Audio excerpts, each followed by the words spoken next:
Good evening friends, मेरे competitive students. आइए आज हम साइंस का एक और एनटीपीसी सेशन को सॉल्व करते हैं। और आज जितने भी क्वेश्चंस आपको मिलेंगे, हमने कहा था कि अब हम टॉपिक वाइज चलेंगे। और उसका आज पहला टॉपिक लाइट से, प्रकाशिकी से, ऑप्टिक्स से पहला टॉपिक आज आपको मिलेगा। और इससे जो अभी तक जो छोटे छोटे क्वेश्चन होते हैं हमारे, जो जहां से क्वेश्चंस आने की शुरुआत होती है, मेरा कहने का मतलब समझिएगा कि जहां से क्वेश्चन, जैसे कहते नहीं भैया कि आपको छत पर चढ़ना है तो नीचे से पहले पहली सीढ़ी पर, फिर दूसरी पर, फिर तीसरी पर, तो आज ये पहली सीढ़ी है। मतलब प्रकाशिकी से जो हमसे क्वेश्चन पूछा जाता है उसकी आज पहली सीढ़ी। ये सबसे सिंपल क्वेश्चन आपके लिए रखे गए। अगर आपने 20 क्वेश्चन रखे गए, अगर आपने 20 में से 18 प्लस क्वेश्चन किया, 18 तक लगभग किया, तो आप मानिए कि आपकी तैयारी बेहतर है। बात समझ रहे हैं? तो आइए आज के पहले क्वेश्चन की तरफ हम लोग बढ़ते हैं और धैर्य के साथ करेंगे, आराम से करेंगे, कोई जल्दबाजी नहीं, बहुत आराम से करेंगे। पेपर में भी आपको यही करना। हमने कई बार आपको बताया कि पेपर सॉल्व करते समय हम लोग गलती कहां करते हैं, हमसे गलतियां कहां हो जाती हैं। ये ह्यूमन एरर होता है, और इसी ह्यूमन एरर से जो व्यक्ति बच गया, जो कॉम्पिटिटिव छात्र इसी ह्यूमन एरर से बच गया, वह कंपटीशन को बीट कर जाता है बहुत आसानी से। और जो बार बार यही ह्यूमन एरर करता रहता है, वह कंपटीशन बीट करने में थोड़ा समय ले लेता है। ऐसा नहीं कि उसका सिलेक्शन नहीं होता, सिलेक्शन उसका भी होगा, लेकिन थोड़ा सा समय उसको लग जाएगा, क्योंकि उसके साथ बार बार ह्यूमन एरर उस पर हावी हो रही है। तो आज का पहला क्वेश्चन आपके सामने है और 10 सेकंड आपको दिए जाएंगे हर क्वेश्चन में। आप लोग जल्दी से जवाब दीजिएगा। पहला क्वेश्चन है कि प्रकाश छोटे छोटे कणों से मिलकर बना है जिसे कहते हैं। आप लोग फास्ट कमेंट करेंगे कि प्रकाश छोटे छोटे कणों से मिलकर बना है जिसे कहते हैं। क्या कहते हैं? क्या उसे परमाणु कहते हैं? क्या उसे न्यूट्रॉन कहते हैं? क्या उसे पॉजिट्रॉन कहते हैं? क्या उसे फोटॉन कहते हैं? तो मेरे भाई जल्दी से कमेंट करके बताइएगा कि प्रकाश छोटे छोटे कणों से मिलकर बना है जिसे कहते हैं। क्या कहते हैं? जल्दी कमेंट करिएगा। फास्ट कमेंट आपका आना चाहिए, कमेंट आने में जरा सी भी देरी नहीं होनी चाहिए। जी बिल्कुल, जल्दी से कमेंट करिएगा। आपका टाइम होता है अब आउट, टाइम आपका आउट होता है। जल्दी से कमेंट करके बताइएगा। चलिए हो गया। अब देखिए हम आंसर बताते हैं क्या होगा। आंसर होगा फोटॉन। प्रकाश छोटे छोटे कणों से मिलकर बना होता है, उसे क्या बोलते हैं? फोटॉन। जब भी आप देखेंगे, आपको अगर चेक करना हो ना मेरे भाई, तो करना क्या है, जैसे घर का झरोखा होता है ना, उस झरोखे से जो लाइट आ रही होती है, आप उस लाइट को देखेंगे तो ऐसा लगता है कि छोटे छोटे पैकेट के रूप में लाइट का प्रसार हो रहा। क्या हो रहा मेरे भाई? कि छोटे छोटे पैकेट के रूप में लाइट का प्रसार हो रहा है। इसी छोटे छोटे पैकेट को क्या बोलते हैं? फोटॉन कहा जाता है। तो कहा जाता है कि जो लाइट होती है, इसी के छोटे छोटे जब बंडल के रूप में चले, छोटे छोटे पैकेट के रूप में चले, तो इसे क्या बोलते हैं? फोटॉन बोलते हैं। इसी फोटॉन को प्राथमिक कण के नाम से भी जाना जाता है। किस कण के नाम से जाना जाता है? प्राथमिक कण के नाम से जाना जाता है। इसको वाई से डिनोट किया जाता है। किससे डिनोट करते हैं मेरे भाई? इसे वाई से डिनोट किया जाता है। 1905 में इसको इन्वेंट किया था किसने? इसकी खोज किसने की थी? बोस आइंस्टीन ने। किसने किया था? बोस आइंस्टीन ने इसकी खोज की थी। कब की थी? 1905 में बोस आइंस्टीन ने इसकी खोज की थी। इसी को प्राथमिक कण के नाम से भी जाना जाता है। किस कण के नाम से जाना जाता है? प्राथमिक कण के नाम से जाना जाता है। और इसे वाई से डिनोट करते हैं। हमने कहा कि छोटे छोटे पैकेट के रूप में जब चलता है तो इसी को क्या बोलते हैं? फोटॉन के नाम से जाना जाता है। फोटॉन क्लियर हुआ? तो पहले क्वेश्चन का आंसर क्या हो जाएगा? डी हो जाता है। अगला क्वेश्चन देखिए क्या कहता है। दूसरा क्वेश्चन आराम से पढ़िए, आराम से जवाब दीजिए, कोई जल्दबाजी नहीं है, बहुत आराम से पढ़िए। दिया गया प्रकाश तरंग किस प्रकार की तरंग है? प्रकाश तरंग किस प्रकार की तरंग है? क्या वो अनुप्रस्थ है? क्या वो अनुदैर्ध्य है? क्या उपरोक्त दोनों है, या इनमें से कोई नहीं? कमेंट आपका बहुत जल्दी आना चाहिए मेरे भाई कि जो प्रकाश तरंग होती है किस प्रकार की तरंग होती है? क्या अनुप्रस्थ होती है? क्या अनुदैर्ध्य होती है? या दोनों होती है? इनमें से कोई नहीं। जल्दी कमेंट करके बताइएगा। जल्दी कमेंट करके बताइएगा मेरे भाई कि प्रकाश तरंग किस प्रकार की तरंग होती है।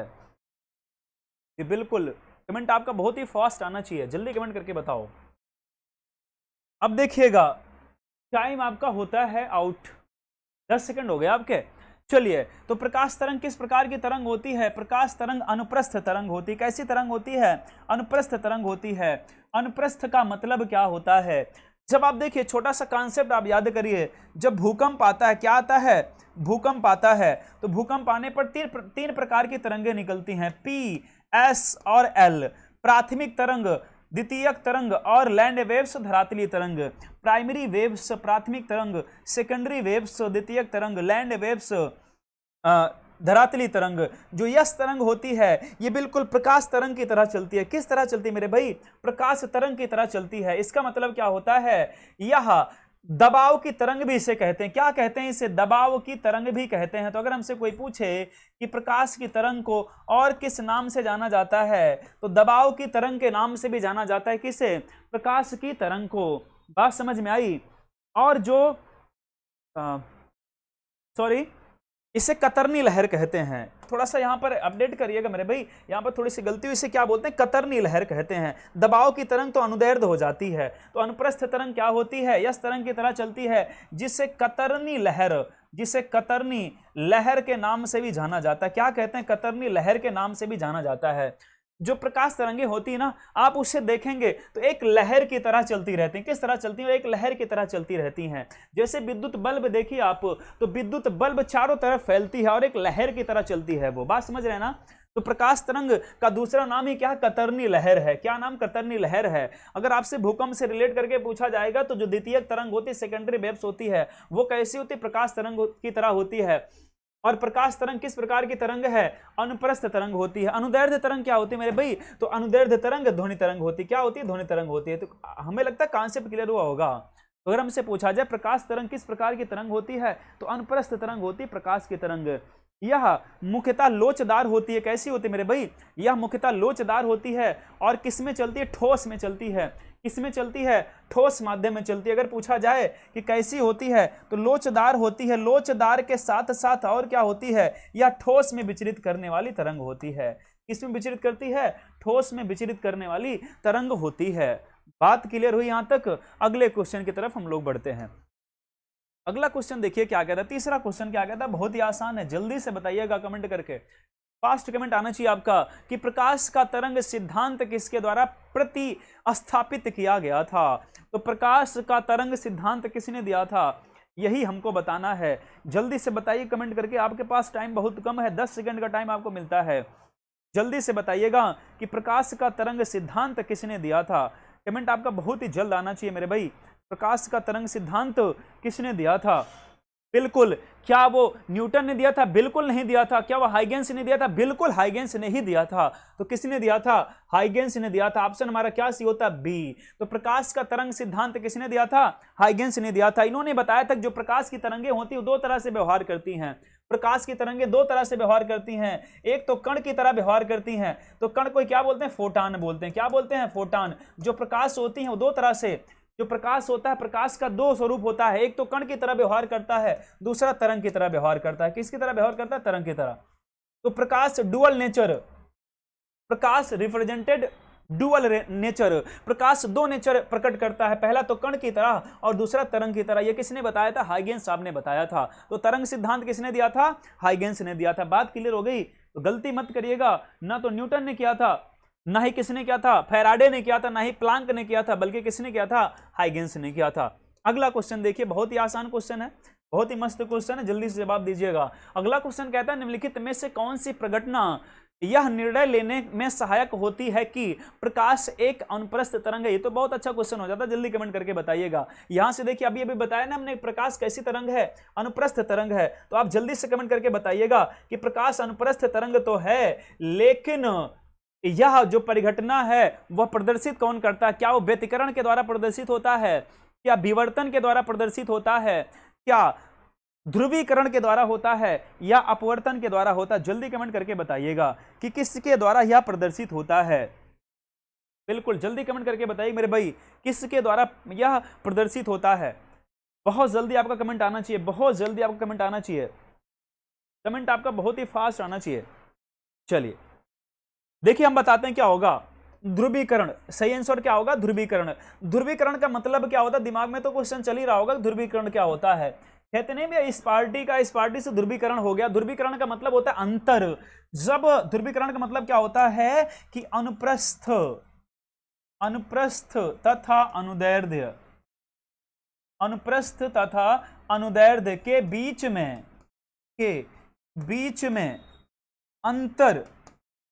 में अंतर को क्या कहते हैं? अंतर का निर्धारण जिसके द्वारा होता है उसे क्या कहते हैं? ध्रुवीकरण कहते हैं।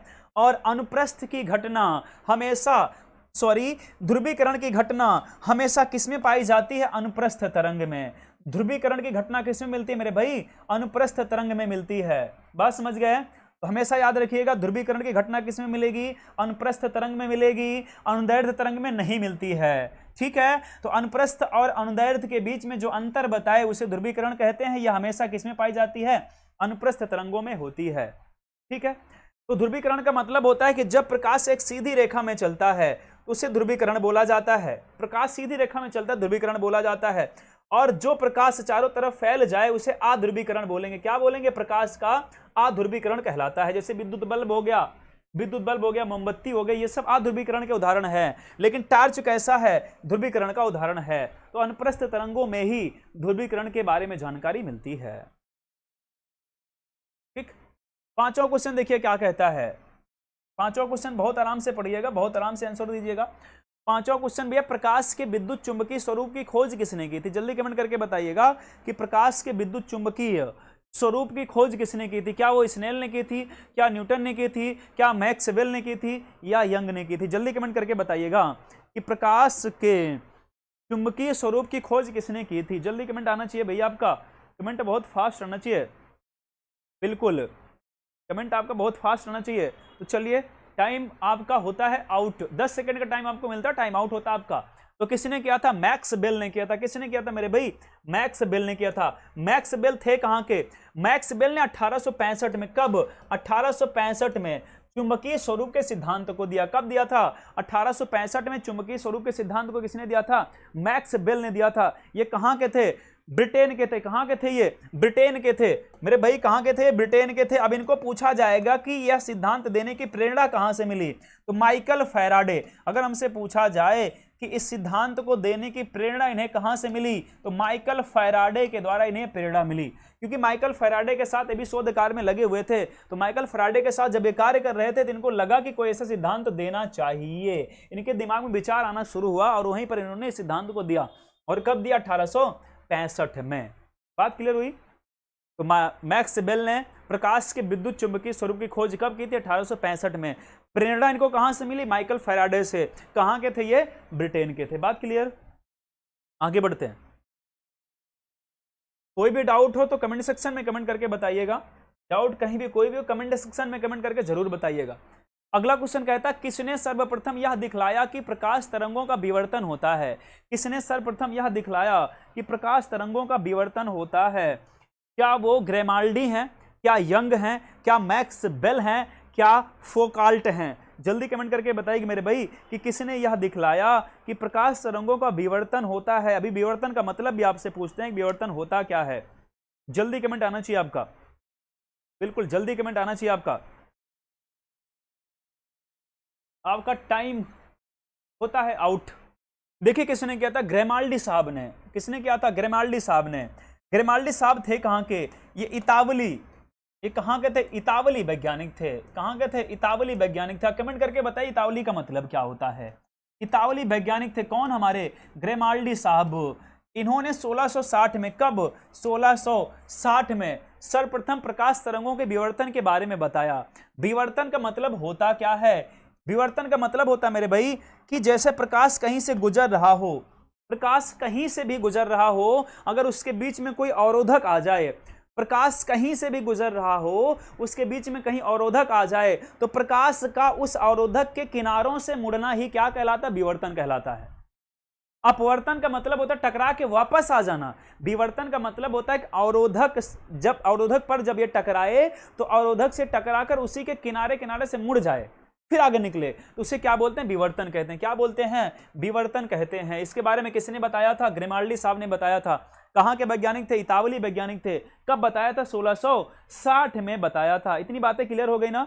इतनी बातें क्लियर हो गई। विवर्तन किसे कहते हैं, किसने बताया था, क्यों बताया था, कब बताया था? ठीक है, अगला क्वेश्चन देखिएगा। सातवां क्वेश्चन क्या कहता है? सातवां क्वेश्चन कहता है ध्यान से पढ़िए, आराम से पढ़िए, कोई जल्दबाजी नहीं है, आराम से पढ़िए, क्वेश्चन आपके लिए बनाया गया है। प्रकाश विद्युत प्रभाव का प्रतिपादन किया। प्रकाश विद्युत प्रभाव का प्रतिपादन किसने किया था? क्या वो कॉम्पटन ने किया था, क्या मैक्सवेल ने किया था, क्या आइंस्टीन ने किया था, क्या न्यूटन ने किया था? जल्दी कमेंट करके बताइएगा। बिल्कुल, हमने कहा मेरे भाई कि प्रकाश विद्युत प्रभाव का प्रतिपादन किसने किया था? जल्दी कमेंट करके बताइएगा। कमेंट आपका बहुत फास्ट आना चाहिए, कमेंट आपका बहुत फास्ट आना चाहिए। और बहुत फेमस वैज्ञानिक है जिन्होंने ये बताया था, बहुत फेमस भौतिकविद हैं जिन्होंने इसके बारे में बताया था, जिन्होंने इसके बारे में बताया था, बहुत ही फेमस भौतिकविद हैं। प्रकाश विद्युत प्रभाव को किसने बताया था मेरे भाई? देखिए किसने बताया था, आइंस्टीन ने बताया था। अब आइंस्टीन का एक फार्मूला है, सापेक्षता का सिद्धांत भी किसने दिया था? आइंस्टीन ने दिया था। सापेक्षता का सिद्धांत किसने दिया था? आइंस्टीन ने दिया था। कई बार पूछा हुआ क्वेश्चन है कि आइंस्टीन ने किसका सिद्धांत दिया था भाई? तो सापेक्षता का सिद्धांत दिया था। हमेशा याद रखिएगा, आइंस्टीन ने सापेक्षता का सिद्धांत दिया था। E बराबर mc स्क्वायर, E बराबर mc स्क्वायर किसने बताया था इसके बारे में? आइंस्टीन ने बताया था। इसी के लिए इन्हें 1921 में, कब? 1921 में नोबेल पुरस्कार दिया गया था। तो 1921 में नोबेल पुरस्कार से भी इन्हें नवाजा गया। किसे? आइंस्टीन साहब को। आइंस्टीन साहब के बारे में और जानकारी आपको अगर दी जाए तो 1879 में इनका जन्म जर्मनी में हुआ था। कब हुआ था? 1879 में इनका जन्म कहां हुआ था? जर्मनी में हुआ था। लेकिन इनकी मृत्यु 1955 में कहां पर हुई? यूएसए में हुई। कहां पर हुई? यूएसए में हुई। जन्म तो हुआ था मेरे भाई 1879 में, कहां पर? जर्मनी में। लेकिन इनकी मृत्यु कब हुई? 1955 में। कहां पर हुई? यूएसए में हुई। इन्होंने ही सापेक्षता के सिद्धांत को दिया था, E बराबर mc स्क्वायर, और 1921 में इन्हें नोबेल पुरस्कार से भी नवाजा गया। कमेंट करके तुरंत बताइए इतनी बातें समझ में आई कि नहीं आई? फास्ट कमेंट करिए आप लोग मेरे भाई, इतनी बातें समझ में आ गई कि नहीं आई? जल्दी कमेंट करके बताइएगा। और कुछ जानकारी इनसे दे दें भैया। इनकी जातीयता क्या थी? यहूदी। जातीयता क्या थी? यहूदी। इनकी जातीयता क्या थी मेरे भाई? यहूदी थे, ठीक है। और 1999 में 1999 में इन्हें टाइम पत्रिका द्वारा एक और पुरस्कार से नवाजा गया। और क्या कहा गया? शताब्दी पुरुष घोषित किया गया। 1999 में टाइम पत्रिका में इन्हें शताब्दी पुरुष घोषित किया गया। कौन सा पुरुष घोषित किया गया? शताब्दी पुरुष भी घोषित किया गया। किसे घोषित किया गया? आइंस्टीन साहब को, ठीक है। इतनी खबरें कहां से? आइंस्टीन से। कभी मत भूलिएगा, कभी भी पूछा जा सकता है, ठीक। अगला क्वेश्चन देखिए, 8वां क्वेश्चन क्या कहता है? 8वां क्वेश्चन कहता है निम्नलिखित में से कौन सी घटना प्रकाश और ध्वनि दोनों में घटित नहीं होती है? कौन सी घटना प्रकाश और ध्वनि दोनों में घटित नहीं होती? कमेंट आपका बहुत ही तेज आना चाहिए। निम्नलिखित में से कौन सी घटना प्रकाश और ध्वनि दोनों में घटित नहीं होती है? कमेंट तुरंत आना चाहिए आपका, फास्ट कमेंट आना चाहिए, देरी जरा सी भी नहीं होनी चाहिए। जितनी जल्दी कमेंट करेंगे हम उतनी जल्दी आगे बढ़ जाएंगे। कौन सी घटना प्रकाश और ध्वनि दोनों में घटित नहीं होती है? जल्दी कमेंट करके बताएंगे मेरे भाई, कौन सी घटना नहीं होती है, ठीक है। तो देखिए कौन सी नहीं होती? ध्रुवण। टाइम आउट होता आपका। ध्रुवण एक ऐसी घटना है जो दोनों में नहीं घटित होती। तो किस में घटित होती है? ये सिर्फ और सिर्फ प्रकाश में घटित होती है। किस में घटित होती है? प्रकाश में घटित होती है। ध्रुव का मतलब क्या होता है? ध्रुव का मतलब होता है निश्चित। ध्रुव का मतलब क्या होता है? निश्चित होता है। बात समझ में आ रही ना? ध्रुव का मतलब क्या होता है? निश्चित होता है। और ध्रुवण की घटना सिर्फ और सिर्फ प्रकाश में घटित होती है, ना कि प्रकाश और ध्वनि दोनों में। क्लियर हुआ? तो ऑप्शन क्या सही होगा हमारा? बी ऑप्शन सही होगा, ध्रुवण। बात समझ गए? अब जैसे कहते हैं ना कि कौन सी अध्रुवी घटना प्रदर्शित करती है, कौन सी ध्रुवीय घटना प्रदर्शित करती है, तो हमने बताया जब प्रकाश सीधी रेखा में चले तो उसे ध्रुवीय रेखा बोलेंगे। क्या बोलेंगे? उसे ध्रुवण बोला जाता है। लेकिन हमने अभी बताया था कि जब प्रकाश से चारों तरफ बिखर जाए मेरे भाई, जब जैसे हमने कहा विद्युत बल्ब, मोमबत्ती, इन सब का प्रकाश चारों तरफ बिखर जाता है ना, तो ये अध्रुवण होता है। क्या होता है? अध्रुवण होता है। बात समझ रहे हैं? अध्रुवण होता है, ठीक है। अगला क्वेश्चन देखिए, 9वां क्वेश्चन क्या कहता है? 9वां क्वेश्चन कहता है किसी अवरोध की कोर से प्रकाश का मुड़ना क्या कहलाता है? ये तो बहुत ही आसान सा क्वेश्चन हो जाता है। किसी अवरोध की कोर से प्रकाश का मुड़ना क्या कहलाता है? आपका फास्ट कमेंट आना चाहिए। टाइम आपके पास बहुत कम बचा हुआ है, कमेंट बहुत जल्दी करिएगा, 10 सेकंड होने ही वाले हैं। ये बिल्कुल टाइम होता है आपका आउट, 10 सेकंड हो गए। चलिए देखिए क्या है विवर्तन। अभी हमने बताया था कि प्रकाश का मुड़ना, भाई अवरोध के कारण प्रकाश का उनकी कोण से मुड़ना, उनके किनारे से मुड़ना है, क्या कहलाता है? विवर्तन कहलाता है। क्या कहलाता है मेरे भाई? विवर्तन कहलाता है। तो क्वेश्चन तो बहुत आसान हो जाता है। ठीक है, ये तो है भैया जो सिंपल से क्वेश्चन है, जहां से क्वेश्चन की शुरुआत होती है ऑप्टिक्स की। ठीक है, अभी आप क्वेश्चन करिए, कल कुछ कॉन्सेप्ट बता के आपको क्वेश्चन सॉल्व करवाएंगे। ठीक है, चलिए अगला क्वेश्चन देखिए क्या कहता है। 10वां क्वेश्चन क्या कहता है? 10वां क्वेश्चन कहता है निम्नलिखित में से कौन सा सिद्धांत प्रकाश के तरंग प्रकृति की पुष्टि करता है? जल्दी बताइएगा, निम्नलिखित में से कौन सा सिद्धांत प्रकाश के तरंग प्रकृति की पुष्टि करता है? क्या वो न्यूटन का कणिका सिद्धांत है? क्या व्यतिकरण का सिद्धांत है? क्या प्रकाश का विद्युत चुंबकीय तरंग सिद्धांत है? या इनमें से कोई नहीं? जल्दी कमेंट आना चाहिए आपका, इतना फास्ट कमेंट आना चाहिए कि हम भी हैरान हो जाएं कि आप लोग इतना जल्दी कमेंट कैसे कर दे रहे हैं। जल्दी कमेंट आना चाहिए, बहुत ही फास्ट, बिल्कुल जल्दी कमेंट आना चाहिए मेरे भाई आपका।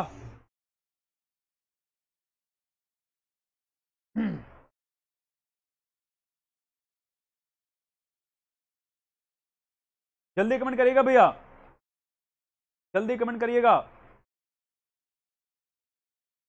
चलिए देखिए क्या सही है। व्यतिकरण का सिद्धांत सही क्या है? व्यतिकरण का सिद्धांत, आइए इसके बारे में थोड़ा सा जानकारी प्राप्त करते हैं कि व्यतिकरण है क्या। व्यतिकरण का मतलब क्या होता है कि जब दो प्रकाश तरंगे, जब दो समान प्रकाश तरंगे मेरे भाई, जब दो समान प्रकाश, जब दो समान प्रकाश कहा जाता भैया कि किसी समान माध्यम में, जब दो समान प्रकाश समान माध्यम में और कैसे समान आवृत्ति तथा आयाम, समान आवृत्ति तथा आयाम। इसका मतलब क्या हुआ भैया? हमने कहा कि जब दो प्रकाश तरंगे किसी समान माध्यम में समान आवृत्ति और समान आयाम, मतलब कोई ऐसे दो प्रकाश हो और माध्यम एक ही हो और उनकी आवृत्ति और आयाम समान हो, तो आप देखेंगे क्या, तो अध्यारोपण के कारण कुछ दूरी पर जाकर भाई प्रकाश एक दूसरे पर अध्यारोपित हो जाएंगे। अध्यारोपित का मतलब क्या होता है? एक दूसरे पर ओवरलैप कर जाएंगे। तो अध्यारोपण के कारण ही इनमें विचलन होने लगता है। तो अध्यारोपण के कारण क्या होने लगता है? विचलन होने लगता है। विचलन का मतलब क्या हुआ? कहीं पर प्रकाश ज्यादा, कहीं पर प्रकाश का वेग ज्यादा, कहीं पर प्रकाश का वेग कम। बात समझ रहे हैं? कहीं पर शून्य भी हो सकता है। तो कहीं पर प्रकाश का वेग ज्यादा, प्रकाश का वेग ज्यादा, ठीक, प्रकाश का वेग ज्यादा, कहीं पर क्या होगा? कम होगा। इसी घटना को क्या बोलते हैं? व्यतिकरण बोला जाता है। अभी कुछ लोग समझ नहीं पाए होंगे व्यतिकरण, फिर से समझिएगा। हमने कहा कि जब दो प्रकाश तरंगे समान माध्यम में, मतलब एक ही माध्यम हो, जब दो प्रकाश तरंगे एक ही माध्यम में समान आवृत्ति और समान आयाम के गुजारे जाएं, तो अध्यारोपण के कारण, ओवरलैपिंग के कारण, अध्यारोपण के कारण उनमें विचलन होने लगता है। अर्थात कभी उनका वेग ज्यादा कभी कम। जब इस तरह से घटना होने लगे तब उसे क्या बोलते हैं? व्यतिकरण बोला जाता है। तो यही है मेरे भाई कि सिद्धांत, और किसका? निम्नलिखित में से कौन सिद्धांत प्रकाश के तरंग प्रकृति की पुष्टि करता है? तो व्यतिकरण का सिद्धांत यही कहता है कि कभी तरंगे तेज हो जाती हैं, कभी धीमी हो जाती हैं। बात समझ गए? अगला देखिएगा 11वां क्वेश्चन क्या कहता है। 11वां क्वेश्चन कहता है प्रकाश विकिरण की प्रकृति होती है। बिल्कुल बहुत आसान है, प्रकाश विकिरण की प्रकृति होती है। जल्दी कमेंट करके बताइएगा कि प्रकाश विकिरण की प्रकृति होती है। इसका देखिए अभी हमने बताया था मेरे भाई, ठीक है। तो प्रकाश विकिरण की प्रकृति होती है, जल्दी कमेंट करके बताइएगा। आपका टाइम होता है आउट। ठीक, देखिए क्या होता है। अभी हमने बताया कि जो प्रकाश विकिरण की प्रकृति दो प्रकार की होती है। कितने प्रकार की होती है? दो प्रकार की होती है। या तो प्रकाश तरंग की तरह व्यवहार करेगा, या तो किसकी तरह करेगा? कण की तरह करेगा। ठीक है, तो कहां पर है तरंग और कण? ऑप्शन सी में। तो ऑप्शन सी हमारा क्या होता है? सही होता है। ठीक है, ऑप्शन सी हमारा सही होता है। व्यतिकरण से एक चीज और देखिएगा भैया, अगर व्यतिकरण का प्रकार पूछा जाए, दो प्रकार का होता है। एक को बोलते हैं संपोषी व्यतिकरण, जो 10वां क्वेश्चन था, संपोषी व्यतिकरण बोलते हैं, जिसको रचनात्मक व्यतिकरण भी कहते हैं। क्या कहते हैं? रचनात्मक। बात समझ रहे हैं ना? तो एक को क्या बोलेंगे? संपोषी व्यतिकरण, जिसको रचनात्मक व्यतिकरण के नाम से भी जाना जाता है, और दूसरा विनाशी व्यतिकरण। तो समपोषी और विनाशी ये दो व्यतिकरण होते हैं। बाकी कॉन्सेप्ट कल की क्लास में देखिए बेहतर तरीके से कॉन्सेप्ट बताएंगे, क्वेश्चन भी आपको सॉल्व करवाएंगे और आप खुद सॉल्व करेंगे। आज ये हमने कहा ना कि एक आधार है क्वेश्चन कैसे बनते हैं, सिंपल से सिंपल क्वेश्चन ऐसे ही पूछे जाएंगे, इससे सिंपल क्वेश्चन नहीं आएगा, ध्यान रखिएगा। चलिए अगला क्वेश्चन देखिए क्या कहता है। 12वां क्वेश्चन क्या कहता है? 12वां क्वेश्चन कहता है भैया प्रकाश के चिकने पृष्ठ से टकराकर, प्रकाश के चिकने पृष्ठ से टकराकर वापस लौटने की घटना को कहते हैं, क्या कहते हैं? अब कोई प्रकाश है, टार्च आपने जलाया, कांच से टकराकर प्रकाश वापस आया, इसको क्या बोलेंगे? जल्दी कमेंट करके बताइएगा। आपके पास समय सिर्फ 10 सेकंड का है, टाइम काउंट हो रहा है आपका, जल्दी बताइएगा।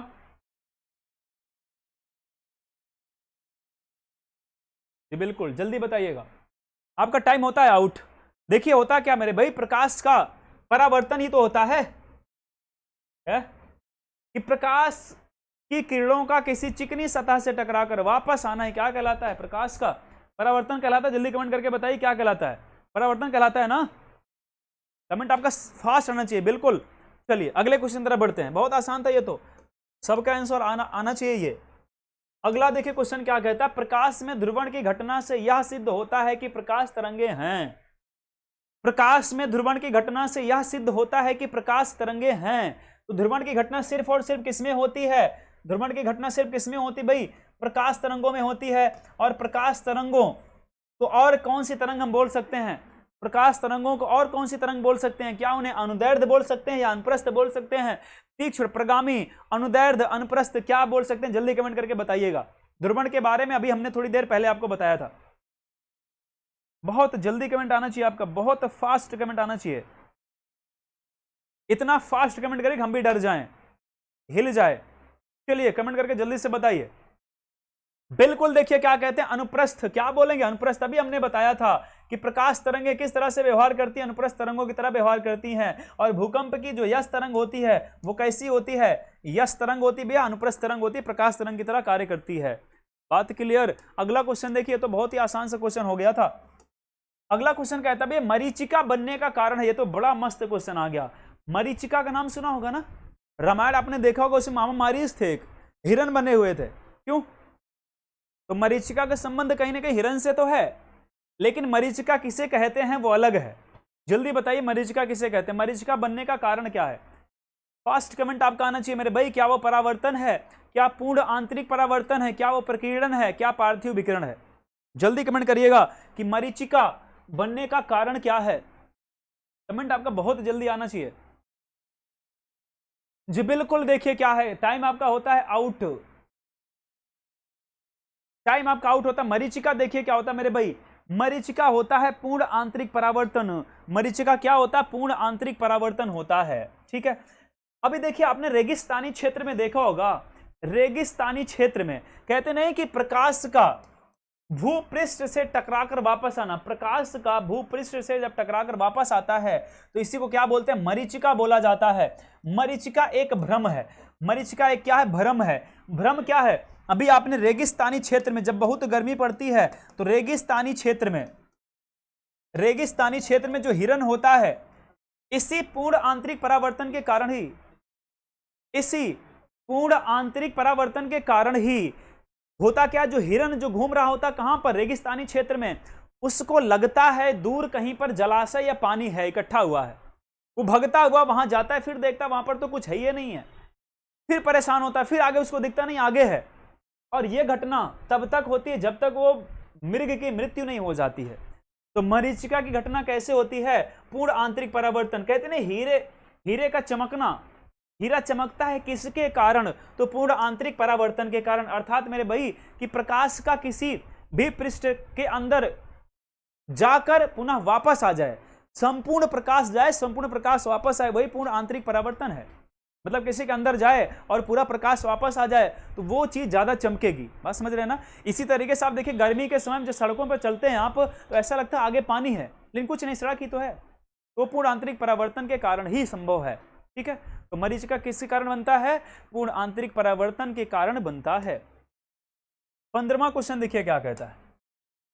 15वां क्वेश्चन कहता है प्रकाश का वेग सर्वप्रथम किसने ज्ञात किया? ये तो बहुत अच्छा क्वेश्चन हो जाता है। प्रकाश का वेग सर्वप्रथम किसने ज्ञात किया? जल्दी कमेंट करके बताइएगा कि प्रकाश का वेग सर्वप्रथम किसने ज्ञात किया। जल्दी कमेंट आना चाहिए आपका, फास्ट कमेंट आना चाहिए। बिल्कुल, क्या वो गैलीलियो ने किया था? बिल्कुल नहीं किया था। क्या न्यूटन ने किया था? बिल्कुल नहीं किया था। क्या रोमर ने किया था? क्या माइकलसन ने किया था? बिल्कुल रोमर ने किया था। किसने किया था? प्रकाश के वेग को सबसे पहले किसने बताया था? रोमर ने बताया था। और कब बताया था? 1676 में। कब बताया था? 1676 में। प्रकाश का सर्वाधिक वेग किसमें होता? निर्वात में। प्रकाश का सर्वाधिक वेग किसमें होता है? प्रकाश का सर्वाधिक वेग किसमें होता है?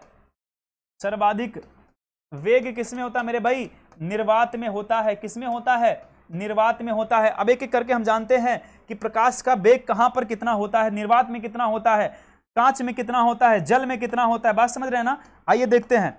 बात की जाए प्रकाश के वेग की तो निर्वात में कितना होता है? 3 × 10⁸ मीटर प्रति सेकंड।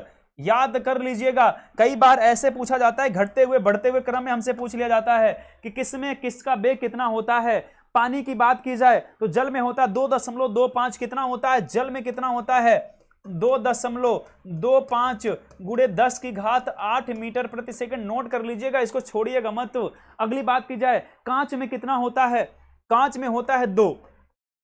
कांच में कितना होता है? 2 × 10⁸ मीटर प्रति सेकंड। ये तीनों याद कर लीजिएगा, नोट कर लीजिएगा। निर्वात में प्रकाश की चाल सबसे अधिक 3 × 10⁸ मीटर प्रति सेकंड। जल में 2.25 × 10⁸ मीटर प्रति सेकंड। कांच में कितना होता है? 2 × 10⁸ मीटर प्रति सेकंड। अब कई बार भैया तारपीन का तेल भी हमसे पूछ लिया हुआ है। तारपीन के तेल में कितना होता है? तारपीन के तेल में, तो इसको भी कहीं ना कहीं ऐड कर लीजिएगा। 2.4 × 10⁸ मीटर प्रति सेकंड। ये तो होता है किसमें? तारपीन के तेल में। तारपीन के तेल में।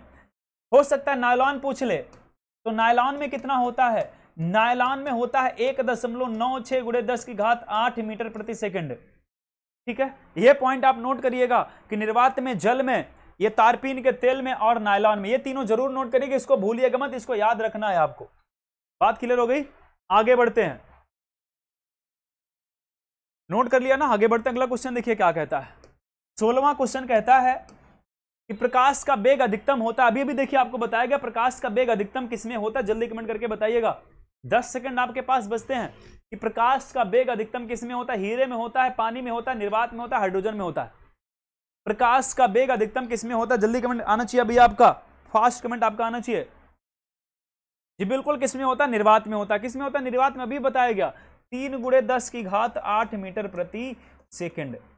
निर्वात का मतलब समझ रहे हैं ना मेरे भाई, कि जहां पर वायुमंडल में उपस्थित जो गैसें हैं, वायुमंडल में उपस्थित जो गैसें, कुछ भी ना हो वहां पर। निर्वात का मतलब होता है वैक्यूम, जहां पर कुछ भी ना हो। वायु मतलब वायुमंडल ना हो जहां पर, वही निर्वात है। बात समझ गए? और ऐसा भी कहा जाता है पूर्ण निर्वात का निर्माण कहीं भी नहीं हो सकता है। पूर्ण निर्वात का निर्माण कहीं भी नहीं हो सकता है। ठीक है, अगला क्वेश्चन देखिए क्या कहता है। 17वां क्वेश्चन क्या कहता है? 17वां क्वेश्चन कहता है माध्यम के तापमान में वृद्धि के साथ प्रकाश की गति। माध्यम के तापमान में वृद्धि के साथ तापमान की गति क्या होती है? बढ़ती है, घटती है, बराबर रहती है, अपरिवर्तित रहती, क्या होती है? जल्दी कमेंट करके बताइए मेरे भाई। हमने कहा कि माध्यम के तापमान में वृद्धि के साथ प्रकाश की चाल। भाई माध्यम का तापमान बढ़ जाएगा तो प्रकाश के चाल पर क्या प्रभाव पड़ेगा? क्या वो बढ़ जाएगी? क्या वो घट जाएगी? क्या वो ऐसी ही रहेगी? क्या सहसा गिर जाएगी? जल्दी कमेंट करके बताइएगा क्या होगा इसमें। जल्दी कमेंट करके बताइएगा। आपका टाइम होता है आउट। देखिए क्या रहती भैया, वैसी ही रहेगी, कोई परिवर्तन नहीं होता है, कोई भी परिवर्तन नहीं होगा, वैसी ही रहेगी, क्योंकि तापमान का प्रकाश की चाल पर कोई प्रभाव नहीं पड़ता है। बात समझ गए ना? तो वैसी ही रहेगी, चाहे माध्यम का तापमान बढ़ जाए चाहे घट जाए। अगला देखिएगा 18वां क्वेश्चन क्या कहता है। 18वां क्वेश्चन कहता है जल, कांच व हीरे में प्रकाश की चाल निम्न क्रम में होती है। जल्दी कमेंट करके बताया। अभी हमने बताया कि भाई जल, कांच और हीरे में प्रकाश की चाल होती है। जल्दी कमेंट करके बताइएगा। अभी हमने बताया जल में कितनी होती है, कांच में कितनी होती है। जल्दी कमेंट आना चाहिए आपका, कमेंट आपका बहुत ही फास्ट आना चाहिए। जल्दी कमेंट करके बताइए मेरे भाई। अभी हमने बताया कि जल में सबसे अधिक कहां पर? निर्वात में। फिर कहां पर? जल में। फिर कहां पर? कांच में। भाई उसके बाद हीरा। भाई जल कांच हीरा पूछा ना, तो जल कांच हीरा, तो ऑप्शन क्या सही होगा? बी, सबसे अधिक जल में, फिर कांच में, फिर कहां होगा? हीरे में। बात क्लियर? जल, कांच और हीरे में। बात समझ में आ गई? अगला देखिएगा, अगला क्वेश्चन क्या कहता है? 19वां क्वेश्चन क्या कहता है? 19वां क्वेश्चन कहता है कि चंद्रमा से पृथ्वी तक आने में प्रकाश को लगभग कितना समय लगता है? ये तो बहुत ही आसान सा क्वेश्चन हो गया, इसको आपने ज्योग्राफी में भी पढ़ा होगा। ये तो पेट क्वेश्चन, ऐसे भी ये नॉर्मली मुजबानी याद होना चाहिए कि चंद्रमा से पृथ्वी तक आने में प्रकाश को लगभग कितना समय लगता है? क्या 8 मिनट लगता है, 8 सेकंड लगता है, 1 सेकंड लगता है, 100 सेकंड लगता है? जल्दी कमेंट करके बताइए मेरे भाई, फास्ट कमेंट आना चाहिए आपका।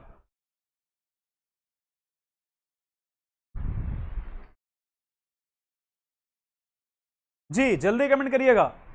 कितना होता है? ना तो 8 मिनट होता है, ना ही 8 सेकंड होता है। अब देखिएगा, ऑप्शन के अकॉर्डिंग हम जाएंगे किस पे भैया? 1 सेकंड पर। किस पर जाएंगे? 1 सेकंड पर, क्योंकि जो चंद्रमा से प्रकाश पहुंचता है पृथ्वी पर 1.3 सेकंड में। कितने सेकंड में? 1.3 सेकंड में तो पहुंचता है, लेकिन ऑप्शन में 1.3 सेकंड कहीं तो नहीं है ना। तो ऑप्शन क्या सही होता है? ऑप्शन के अकॉर्डिंग हम किस पर जाएंगे? ऑप्शन सी पर जाएंगे। लेकिन अगर हमसे एक्यूरेट पूछता तो कितना बताते? 1.3 सेकंड में, है ना। 1.3 सेकंड में चंद्रमा से प्रकाश कहां पहुंच जाता है? पृथ्वी पर। बात समझ गए? और 3,84,000 किलोमीटर, 3,84,000 किलोमीटर दूरी है चंद्रमा से पृथ्वी की। ठीक है, 3,84,000 किलोमीटर दूरी कहां से कहां तक की है? चंद्रमा से पृथ्वी की। बात क्लियर? आज का आखिरी क्वेश्चन बहुत ही धैर्य के साथ बताइएगा, ये भी बहुत ही अच्छा क्वेश्चन है, और कल आपको इससे टफ क्वेश्चन मिलेंगे। ध्यान में रखिएगा बात को। कल पहले कुछ कॉन्सेप्ट बताएंगे, कुछ चीजों को बताएंगे प्रकाश संबंधित, फिर आगे क्वेश्चन पूछेंगे। जल्दी कमेंट करके बताइएगा, सूर्य की रोशनी को पृथ्वी तक पहुंचने में लगभग कितना समय लगता है? भी बहुत अच्छा क्वेश्चन है। सूर्य की रोशनी को पृथ्वी तक पहुंचने में कितना समय लगता है? क्या 8 मिनट लगता है, 8 सेकंड लगता है, 6 मिनट लगता है, या 4 मिनट लगता है? जल्दी कमेंट करके बताइए। आखिरी क्वेश्चन है आज का, जल्दी कमेंट करके बताइए मेरे भाई। कमेंट आपका बहुत ही फास्ट आना चाहिए। इस सूर्य की रोशनी को पृथ्वी तक पहुंचने में लगभग कितना समय लगता है? 8 minute, 8 second, 6 minute, 4 minute? Comment आपका बहुत ही जल्दी आना चाहिए। कमेंट करिए, जल्दी से कमेंट करिए जी। देखिए क्या सही है, ना ही वो 8 सेकंड है, ना ही 6 मिनट है, ना ही 4 मिनट है। ऑप्शन के अकॉर्डिंग क्या सही होगा? 8 मिनट। लेकिन एक्यूरेट पूछे तो 8.16 मिनट। कितना होगा? 8.16 मिनट में सूर्य से किरणें कहां पहुंच जाती हैं? पृथ्वी पर। समझ में आया? कितनी देर में भैया? 8.16 मिनट में सूर्य से किरणें कहां पहुंच जाती हैं? पृथ्वी पर पहुंच जाती हैं। बात क्लियर? ये तो रहे आज के कितने क्वेश्चन? 20 क्वेश्चन जो आपके सामने बताए गए। दूरी अगर पूछे भाई, देखिए आपने उपसौर अपसौर की कंडीशन सुनी होगी, तो उपसौर की घटना कब होती है? उपसौर की घटना होती है जब सूर्य पृथ्वी के सबसे नजदीक होता है। जब सूर्य पृथ्वी के सबसे नजदीक होता है तब किसकी घटना होती है? उपसौर की। और जब सूर्य पृथ्वी के सबसे दूरी पर होता है तब किसकी घटना होती है? अपसौर की। किसकी घटना होती है? अपसौर की घटना होती है। ये दोनों घटना कब होती? कमेंट करके आपको कमेंट बॉक्स में बताना है। आज के आपके 2 क्वेश्चन कि उपसौर की घटना कब होती है, किस तिथि को, और उपसौर की घटना किस तिथि को होती है, आपका क्वेश्चन है। कमेंट बॉक्स में कमेंट करके आप लोग जरूर बताइएगा। और एक क्वेश्चन है, हीरे में प्रकाश की चाल कितनी होती है? हमने नहीं बताया, आपको बताना है। हीरे में प्रकाश की चाल कितनी होती है? हीरे में प्रकाश की चाल कमेंट करके कमेंट सेक्शन में बताइएगा। ठीक है, हीरे में प्रकाश की चाल कितनी होती है? कमेंट सेक्शन में 3 क्वेश्चन आपको दिए गए, और तीनों क्वेश्चन के जवाब आपको कमेंट सेक्शन में कमेंट करके बताना होगा।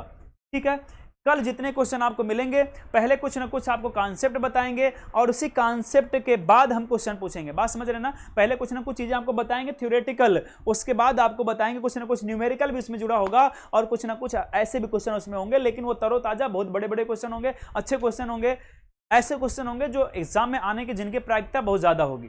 बात समझ गए? तो आज का सेशन आप लोगों को कैसा लगा? मस्त लगा, अच्छा लगा? तो कमेंट करके बताते रहिएगा, लाइक शेयर सब्सक्राइब भी करते रहिए, बार बार ना कहना पड़े, है ना। आप लोग बहुत ही दिन से देखिए भी हम लोग आपके साथ लगे हुए हैं और मेहनत के साथ लगे हुए हैं। तो आशा करते हैं ये सेशन आपको पसंद आया होगा, बहुत अच्छी तरीके से आप लोगों ने समझा होगा चीज़ों को। तो आज के लास्ट 20 क्वेश्चन के साथ, है ना, हम समाप्त करना चाहेंगे। 20 क्वेश्चन के साथ हम समाप्त करना चाहेंगे। और बात की जाए तो आप लोग सारे क्वेश्चंस का रिवीजन जरूर करिएगा एक बार, जितने भी क्वेश्चन बताए गए थे आपको सारे क्वेश्चन का रिवीजन एक बार जरूर करिएगा। और साइंस के तो खास करके एनटीपीसी वाले साइंस का तो खास करके रिवीजन जरूर करिएगा। बात समझ रहे हैं ना? देखिएगा जितने भी क्वेश्चन आपको बताए गए सारे के सारे क्वेश्चन बहुत ही पेट, बहुत ही मस्त, बहुत ही अच्छे थे। तो आप लोग सारे क्वेश्चन के रिवीजन बहुत ही अच्छी तरीके से करिएगा, एक भी क्वेश्चन छोड़ना नहीं है, ठीक है। चलिए तो आज के क्वेश्चन यहीं तक, जितने क्वेश्चन आपको बताए गए हम आशा करते हैं क्वेश्चन आपको समझ में आए होंगे अच्छी तरीके से, अच्छे से आप लोगों ने समझ पाया होगा क्वेश्चन को, ठीक है। 20 क्वेश्चन आपके सामने जो आपको दिख रहे हैं बैक टू बैक, और अच्छे क्वेश्चन थे। आज क्लास यहीं तक, आप लोग क्लास को अच्छी तरह से अटेंड किए, बहुत बहुत धन्यवाद आप लोगों का, हमारा साथ देने के लिए बहुत बहुत धन्यवाद। खुश रहिए, मस्त रहिए, स्वस्थ रहिए, घर पर रहिए, बहुत बहुत धन्यवाद।